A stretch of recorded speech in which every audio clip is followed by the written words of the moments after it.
Hello students, I am Bhagyashree Goswami from Hygio Group of Institution Lucknow. Today we will discuss about the proton pump inhibitors, which is also called as PPIs and part of medicinal chemistry second B Pharm third year. Before we discussed about the H1 antagonist and H2 antagonist. Today's topic contains our introduction, mechanism of action, drug structure, uses and adverse effects. Introduction. What is PPIs? PPIs क्या होते हैं? मतलब proton pump inhibitors क्या हैं? An integral membrane protein in the parietal cells of the stomach. ये क्या होते हैं? स्टमक के अंदर एक पैराइटल सेल होती है, उसमें उनमें प्रेजेंट होते हैं, मतलब एक इंटरनल मेम्ब्रेन होती है. उसके बाद pumps proton into the stomach by using ATP an acidic hydrogen ion replace a non acidic potassium ion. क्या होता है कि जब एटीपी को यूज किया जाता है तो एसिडिक हाइड्रोजन आयन जो होते हैं उनको रिप्लेस कर दिया जाता है नॉन एसिडिक पोटेशियम आयन के साथ में. मतलब उनको हाइड्रोजन आयन की जगह पे क्या आ जाते हैं? नॉन एसिडिक पोटेशियम आयन आ जाते हैं. उसके बाद है proton pump inhibitors are a group of drugs whose main action is pronounced in long lasting reduction of gastric acid production. जो प्रोटॉन पंप इनहिबिटर्स होते हैं उनका मेन जो फंक्शन होता है वो होता है गैस्ट्रिक एसिड प्रोडक्शन को कम करना. जो प्रोटॉन पंप इनहिबिटर्स होते हैं वो गैस्ट्रिक एसिड सिक्रीशन को क्या कर देते हैं? कम कर देते हैं. जैसे कि H2 एंटागोनिस्ट में भी यही होता है. फिर है they are pro drugs that activates in acid environment. ये क्या होते हैं? एक टाइप की प्रो ड्रग्स होती हैं जो एक्टिव होती हैं एसिड एनवायरमेंट में ही. इन्हीं को जो जैसे पेंटाप्रोजोल जो होती हैं, जो प्रोटॉन पंप इनहिबिटर्स होते हैं, उनको हमेशा एम्प्टी स्टमक लेने को बोलते हैं, मतलब खाना खाने से पहले लेने को बोलते हैं, जिससे क्या होता है? इनका एब्जॉर्प्शन जल्दी होता है. After absorption, the active metabolite diffuses into the parietal cells and accumulates in the acidic secretory canculi. इसमें क्या होता है कि जब एब्जॉर्प्शन हो जाता है तो उसके बाद क्या होता है कि जो एक्टिव मेटाबोलाइट्स होते हैं वो डिफ्यूज हो जाते हैं पैराइटल सेल्स के अंदर, और जहाँ पे एसिड का सिक्रीशन होता है वहाँ पे क्या होते हैं? ये एक्यूमुलेट हो जाते हैं, मतलब इकट्ठे हो जाते हैं. उसके बाद है मैकेनिज्म ऑफ एक्शन. जैसे यहाँ पे हम देख रहे हैं कि पैराइटल सेल्स होती हैं. जो पैराइटल सेल्स यहाँ जो येलो जो मेम्ब्रेन टाइप बनी हुई है वो पैराइटल सेल्स हैं, और उसके अंदर क्या है? प्रोटॉन पंप इनहिबिटर है. जैसे हाइड्रोजन पोटेशियम एटीपेज जो है, इनमें क्या होता है? हाइड्रोजन और पोटेशियम का क्या हो रहा है? एक्सचेंज हो रहा है. ठीक है. तो यहाँ पे देखते हैं हम, तो गैस्ट्रीन जो है, गैस्ट्रीन क्या करता है? वो CCK2 रिसेप्टर्स के साथ ऐड होता है, मतलब वहाँ पे वर्क करेगा और कैल्शियम Ca2+ डिपेंडेंट पाथवे को एक्टिवेट कर देता है, जिससे क्या वो करते हैं? हाइड्रोजन पोटेशियम एटीपेज क्या करता है? एसिड का सिक्रेशन करना स्टार्ट कर देता है. उसके बाद एसिटाइल कोलिन के लिए है. एसिटाइल कोलिन क्या करता है? मस्करिनिक जो M3 रिसेप्टर्स होते हैं उनको एक्टिवेट, मतलब वहां पे जाके काम करता है, और मस्करिन एक एंटागोनिस्ट होता है. तो ये क्या करते हैं? ये भी हाइड्रोजन पोटेशियम एटीपेज को क्या करते हैं? एक्टिव कर देते हैं, और एसिड का सिक्रीशन बढ़ जाता है, मतलब एसिड का सिक्रीशन बढ़ जाता है. उसी तरीके से हिस्टामाइन क्या होगा? वो रिसेप्टर के साथ ऐड होगा और CMP डिपेंडेंट पाथवे को एक्टिव कर देगा. एक्टिव करने के बाद जो हाइड्रोजन पोटेशियम एटीपेज है उसको एक्टिवेट करेगा और एसिड का सिक्रीशन बढ़ने लगता है. इसी तरीके से हम जब देखते हैं कि H2 एंटागोनिस्ट, मतलब H2 रिसेप्टर एंटागोनिस्ट जब हम देते हैं तो ये क्या करते हैं? ये इस CMP पाथवे को इनहिबिट कर देते हैं और आगे एसिड का सिक्रेशन रोक देते हैं. तो उसके बाद हम देखते हैं कि प्रोटॉन पंप इनहिबिटर्स हैं, वो क्या करते हैं कि ये जो हाइड्रोजन पोटेशियम एटीपेज है इसको सप्रेस कर देते हैं, और सप्रेस करने के बाद क्या होगा?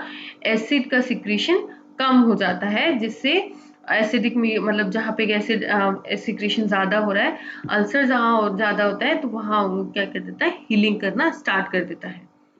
उसके बाद है they block the terminal step in acid production. ये क्या करते हैं, ब्लॉक कर देते हैं टर्मिनल स्टेप को by irreversibly inhibiting the function of, ये क्या करते हैं, किसके इनहिबिट कर देते हैं function of hydrogen triphosphate potassium adenosine को। इनको क्या करते हैं, ये इनहिबिट करना स्टार्ट कर देते हैं। और इनहिबिट कहाँ करते हैं, पैराइटल सेल मेम्ब्रेन में ही करते हैं। जितने भी जो प्रोटॉन पंप इनहिबिटर्स होंगे, ऑब्वियसली जो पैराइटल सेल्स होती हैं वो स्टमक के अंदर होती हैं, और वहां पे जाके ये क्या करते हैं, काम करते हैं। अब इसी की दूसरी इजी लैंग्वेज में है, proton pump inhibitors act by irreversibly blocking the hydrogen potassium adenosine triphosphate enzyme system। जो प्रोटॉन पंप इनहिबिटर्स होते हैं वो इरिवर्सिबली, मतलब जो कैसे काम करते हैं, इरिवर्सिबली काम करते हैं, ब्लॉक कर देते हैं hydrogen potassium adenosine triphosphate enzyme को, उनको ब्लॉक कर देते हैं, जिसको हम एच के एटीपीज भी बोलते हैं, या मोर कॉमन हम उसको गैस्ट्रिक प्रोटॉन पंप भी बोलते हैं।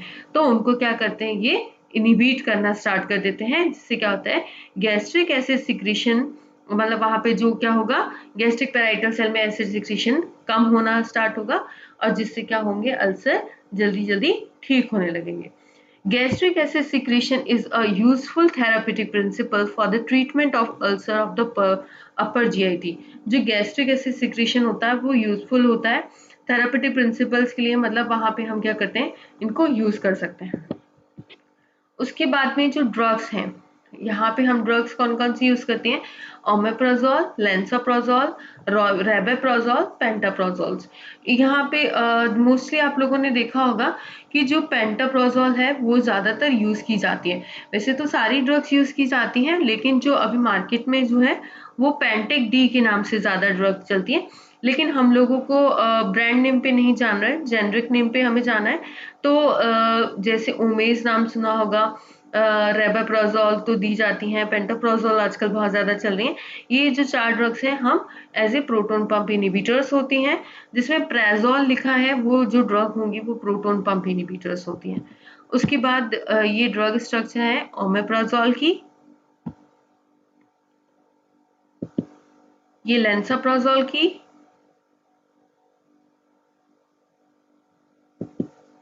ये रेबेप्राजोल की, ये पेंटाप्राजोल की।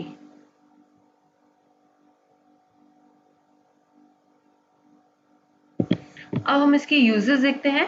Proton pump inhibitors promote healing of ulcers in a greater percentage of people in a shorter period of time than do histamine blockers like ranitidine और फॉर्मेटिडीन। ये क्या है कि जो प्रोटॉन पंप इनहिबिटर्स होते हैं वो ज्यादा से ज्यादा क्या होते हैं, अल्सर को ठीक कर देते हैं। तो पहले के टाइम पे क्या था कि सबसे पहले H2 एंटागोनिस्ट आए, मतलब जो हिस्टामाइन जो 2 को ब्लॉक करने वाला है, जैसे रानिटिडिन फॉर्मेटिडिन आए। तो इनको बहुत ही कम समय के लिए यूज किया गया था। जो प्रोटॉन पंप इनहिबिटर्स है उनमें साइड इफेक्ट्स कम थे, तो इसलिए प्रोटॉन पंप इनहिबिटर्स ज्यादा यूज किए जाने लगे। फिर है they are also very useful in treating condition that cause excessive stomach acid secretion such as Zollinger-Ellison syndrome and gastroesophageal reflux disease। ये क्या होता है कि इनमें कि सबसे ज्यादा मतलब वैसे तो इनको गैस्ट्रिक एसिड सिक्रीशन में यूज किया जाता था, कि क्या होता था कि कभी स्टमक के अंदर बहुत ही ज्यादा एसिड का सिक्रीशन हो रहा है, तो वहां पे एसिड का सिक्रीशन हो रहा है तो क्या किया जाता था, इन प्रोटॉन पंप इनहिबिटर्स को दिया जाता था। और जैसे कि ZE सिंड्रोम में या फिर GERD जो होते हैं, गैस्ट्रोएसोफेगल रिफ्लक्स डिजीज में इनको क्या किया, यूज किया जाता है, कि इनको अल्सर में भी यूज किया जा रहा है, ZE सिंड्रोम में भी और GERD में भी। यहाँ पे है जॉलिंजर इल्सन सिंड्रोम में, मतलब ZE syndrome, resistant severe peptic ulcer, reflux esophagitis फैगेटिस, prevention of bleeding from stress related gastritis, इसमें भी यूज किया जाता है। इरेडिकेशन ऑफ एच पायलोरी में भी यूज किया जाता है, डिस्पीसिया में भी, और GERD में भी जो हमने पहले पढ़ा कि ये जो ड्रग्स होती हैं वो GERD में भी यूज़ की जाती है। मतलब ये अल्सर में, पेप्टिक अल्सर में तो यूज़ की जा रही हैं। मोस्टली ये ड्रग्स सारी जो डिज़ीज़ हैं वो अल्सर में ही यूज़ की जाती हैं और इसका मेन वो है कि इसको हमेशा एम्प्टी स्टमक लेना चाहिए। जो प्रेज़ोल्स होती हैं जैसे ओमेप्राज़ोल, पेंटाप्राज़ोल, लैंसोप्राज़ोल जो ड्रग्स होती हैं, रैबेप्राज़ोल मतलब जो प्रोटॉन पंप इन्हिबिटर्स हैं इनको मोस्टली क्या जाता है एम्प्टी स्टमक लिया जाता है। उसके बाद इसके एडवर्स इफेक्ट एज सच कुछ नहीं होते, मतलब ज़्यादा ये अपने एडवर्स इफेक्ट नहीं शो करता, मतलब नहीं होते इसके, लेकिन फिर भी 2-4 होते हैं। हम देखते हैं यहाँ पे PPIs मतलब proton pump inhibitors may cause dependency by increasing gastric symptoms if they are discontinued।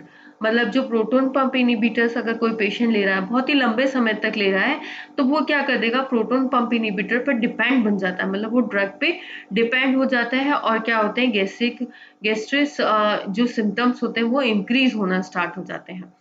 Long-term PPI therapy also interfere with zinc absorption and zinc body stores।